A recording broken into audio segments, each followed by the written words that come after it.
जिन विमानों पर ईरान ने हमला किया था उस विमान का पायलट मिल गया है।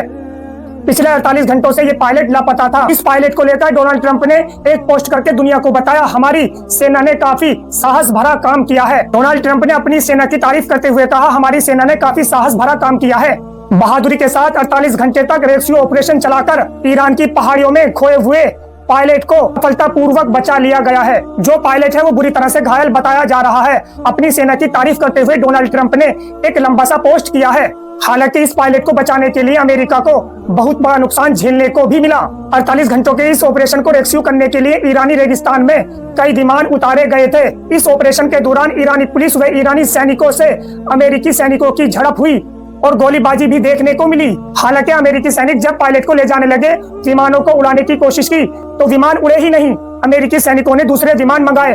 अमेरिकी सैनिकों का कहना है, उन विमानों को हमने आग के हवाले कर दिया और बताया, हमने इन विमानों को आग के हवाले इसलिए किया ईरान इन विमानों का इस्तेमाल ना कर सके। और ईरान की तरफ से बताया गया, हमने खुद इन विमानों को नष्ट किया था। दोस्तों, अमेरिका के सैनिक कह रहे हैं, हमने खुद अपने हाथों से इन विमानों को आग के हवाले किया था। ईरान कह रहा है, हमने खुद इन पर हमला किया था। अब किसकी बात में कितनी सच्चाई है कह नहीं सकते। दोस्तों, अमेरिका ने अपने एक सैनिक को बचाने के लिए कई विमानों से हाथ धो लिया है। पिछली रिपोर्ट में हमने आपको बताया था, अमेरिका ने ईरान के पेट्रोकेमिकल पर हमला किया था। अब उसके पलटवार में ईरान ने अबू धाबी के अंदर पेट्रो फैसिलिटी पर ड्रोन और मिसाइलों से हमले किए। तो फैसिलिटी में बुरी तरह से आग लग गई है। ईरान ने अपने पेट्रोकेमिकल पर हुए हमले का जवाब बहुत कम टाइम में दे दिया। उसके बाद कुवैत के ऊपर कई सारे हमले हुए।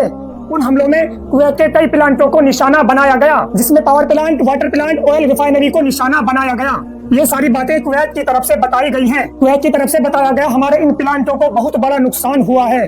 उसके अलावा ईरान ने एक बहरीन की ऑयल रिफाइनरी को भी निशाना बनाया। लगातार ईरान इन अरबी देशों का जीना हराम कर रहा है, क्योंकि अमेरिका इनके एयरबेस का इस्तेमाल कर ही ईरान पर हमले करता है। इसराइल की तरफ से बताया गया है, हमने पूरी लिस्ट तैयार कर ली है किस किस जगहों पर हमें ईरान पर हमला करना है। बस अमेरिका के इशारे का इंतजार है।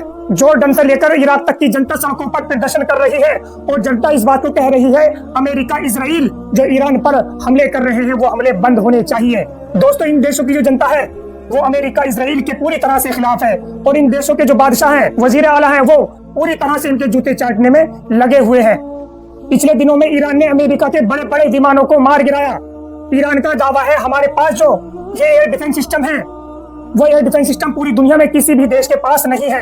ईरानी स्पोक पर्सन ने कहा, हमारा ये जो एयर डिफेंस सिस्टम है, हम एक दिन इस एयर डिफेंस सिस्टम को पूरी दुनिया को दिखाएंगे। इजराइल को ईरान के इस एयर डिफेंस सिस्टम को लेकर बहुत बड़ी चिंता हो गई है।